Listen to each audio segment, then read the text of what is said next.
Hey guys, this is OddOneGaming. This is going to be another Dragonheir Selling Gods video. In today's video, I'm going to show you the team that I'm using for the Grave of Curse challenge number 6 by using a specific team and having one talent in that team that just feels like a secret weapon or a cheat code, however you want to call it.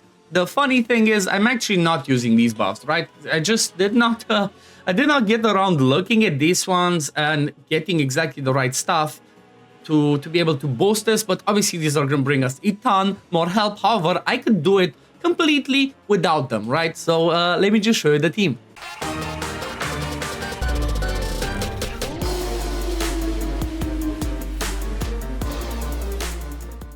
Now, as always, before I jump in the video, I do want to mention, if you want to support me as a content creator, you can see the code up there, OddOne. You can use that in the events tab at the bottom, bonus event. You get some free stuff instantly if you do decide to spend in the game, idea like 2% off of it. And also, the more people support me, the more giveaways I will have to give back to you guys when it comes to, like, you know, word motto, the hero lights, and all the cool stuff. So appreciate it. But let's collect one of these ones and let me show you the team, because honestly, it's you know what, it's just the king team of the season. It's just the perfect one for the season, and it's gonna be the Ice Blast team, right? It's just the Ice Blast team with Urion as the tank, because you know Urion is just a beast. Again, I'm really happy that they're giving us Urion in season 1 for free. That makes it just be pretty easy. And then for the other support is going to be Fateless. Now, I'm pretty sure, or yeah, actually, you know what? Yeah, I'm pretty sure it would work without Fateless and by using Gillian instead. Just making sure you have Gillian in a, what's it called? Making sure you have Gillian in the Gatekeeper staff, so she brings some shields, because those shields are going to be really important, right? Those shields are going to be really important, as it's going to make the boss do less damage to our actual health by, you know, putting those shields so we take damage only in that shield. You see how easy it was? And I'm not sure if you noticed something specific there. I'm going to do another run, and I'm going to tell you what to look out for, because it's kind of quirky and it's interesting that it actually happens like that. So as soon as the boss starts getting the buffs, right, look at the team, look at who I have in the team, and then see the boss has 2 buffs. Now watch the boss's buffs, right? Just watch at least one of them disappear soon. Okay, let's see. So let's see, any buff from the boss? Come on. Oh, come on. Of course, the one time I'm like, yeah, watch it disappear, nothing happens. Okay, one went down. Okay, you kind of get the gist, but let's see this time around. Maybe this time around we're gonna have it happen better. You saw one buff went off, the increased attack, the boss lost it, and now the boss should lose the other one, but we killed it. But the boss lost the second buff as well.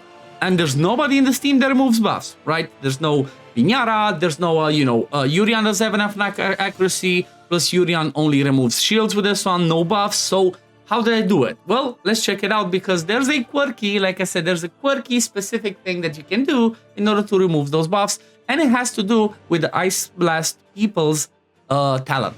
So this is the one that I'm talking over here. Crystal Melt. After a total of 10 stacks of ice crystal are consumed by allies, dispel 1 buff from a random enemy. Yep, there you go.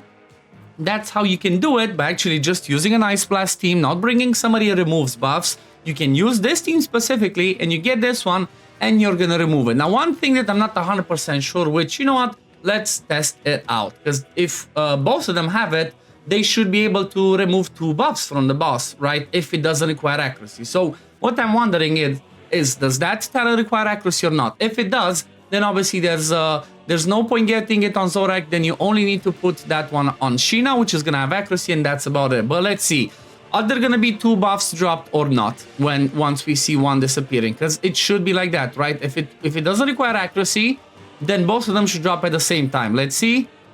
Okay, so only one dropped, which means you do need accuracy, which means having it on Zorak is not going to be useful. So definitely keep that in mind, because, you know, why waste a talent? Let me just go ahead and put back the talent of, I guess, this one. So pretty much, let's start with the talents of the builds, or should I start with the timings? Let's just start with the timing. So for the timings, you're going to see most of them, apart from Fateless, are an 18-second recharge time.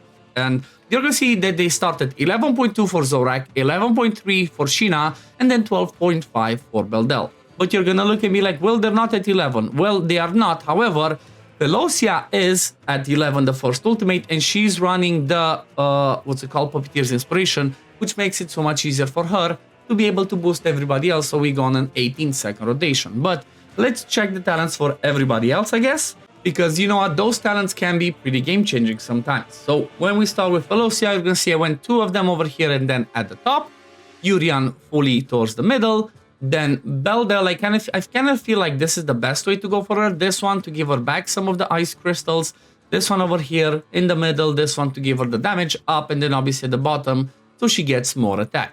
Then for Shin, I already showed you, went towards the top to generate more ice crystals, then this one, then this. Pretty much the deep freeze alongside condensing ice pair well together, because this one gives them more ice crystals, which can make it overflow, and every time they overflow, they do some damage. Same principle you're gonna see with Zorak. It overflows, then you're gonna get more damage. Now let's look at the builds. We're gonna start off with Velocia. She's gonna be in the, like I mentioned, Puppeteer's Inspiration with the Aurelium Vest, which just makes sense. Then Sky Code, because you know what, not sure really helps this time around, but maybe next rotation boss is gonna land some debuffs or whatever, but this one's just a good pair because every time she lands a shield, she can remove a debuff every 20 seconds. Then Urion's gonna be in the Blast Shard alongside Ancestral Protection just to make him tanky, and then Mona Lisa's Teardrop to keep him alive, right? Because he can just about die if you're not careful. Then Zorak is gonna be in the Brotherhood Spirit, mostly focused on as much attack as possible with the Dawn Organ Pipe, because apparently Organ Pipe does boost Beldel's damage for some reason, even though Beldel's now ranged. That's what I've been told, that's what I tested, and that's what it kind of seems like it works. Then I also gave him Strike the Unprepared so he can do a little bit more damage, but it's still the attack percent glove, pretty much my Flora glove. Then Sheena is obviously going to be in the Witch's Remains, because she's the one that does 12 hits on her ultimate. She's gonna have accuracy with obviously an accuracy 1 over here. Then she's running a crit damage glove in the Strike the Unprepared, Chaos Symbiosis piece, then Fearless Challenge piece, and then honestly this one's just a leftover one, Ancestral Guidance. Ideally you'd want to try and get maybe something like this one, because every time she does a debuff, she gets more attack, but 20 stacks might take a while. Or you can try and get this, because she's going to lose some attack, Mark of Austerity.